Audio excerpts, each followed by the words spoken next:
The Kibos fertilizer plant in Kisumu County have tested positive for the Indian COVID-19 strain. This is according to the Ministry of Health that now says Kibos residents should keep off the fenced area as the total number of people infected with the Indian strain rises to 16. Meanwhile, Health CS Mutahi Kagwe has warned counties with little uptake of the COVID-19 vaccine to increase the number of to increase their number or have their vaccines redeployed to other counties with better uptake.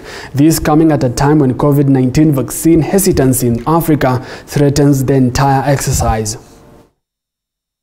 Days after the government confirmed the presence of the Indian COVID strain in the country, the number of people infected by the strain is slowly rising as more testing and contact tracing continues. According to the Ministry of Health, out of 50 workers from the Kibos fertilizer plant, 16 have tested positive for the variant. One of the considerations we have is that when the institution management realized that there are so many positives, they isolated the positives and continued then identifying more positive among those who were turned negative. Indeed, among those that are turned negative, about 50, another 8 turned positive again. The government, however, insists the area has been well safeguarded and that Kibos residents should keep off the fenced area, as scientists now consider the variant 15 times lethal as compared to the other variants. As long as there are new variants coming into the country, and they will come to the country, no matter how much effort we put in, there is not a single country, unless you close your borders completely and allow nobody in and nobody out.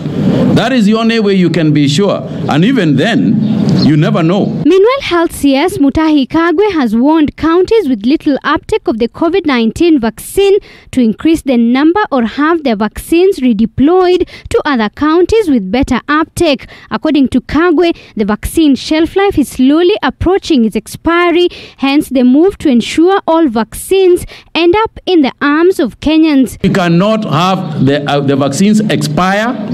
We must therefore recapture and redistribute in areas that counties are slow at carrying out the exercise. This comes at a time when COVID-19 vaccine hesitancy across Africa threatens the entire exercise, as experts warn that certain parts of Africa could take years to use up the limited shots available in their countries, let alone inoculate the entire adult population as previously targeted.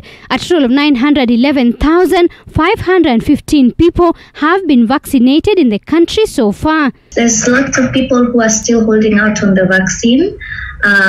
Quite a number of people are still waiting for something to show up. A lot of people are still very apprehensive about the side effects. Meanwhile, Kenya has today recorded a total of 568 new COVID-19 cases, 173 recoveries and 15 new deaths. Zainab Mohammed, TV47.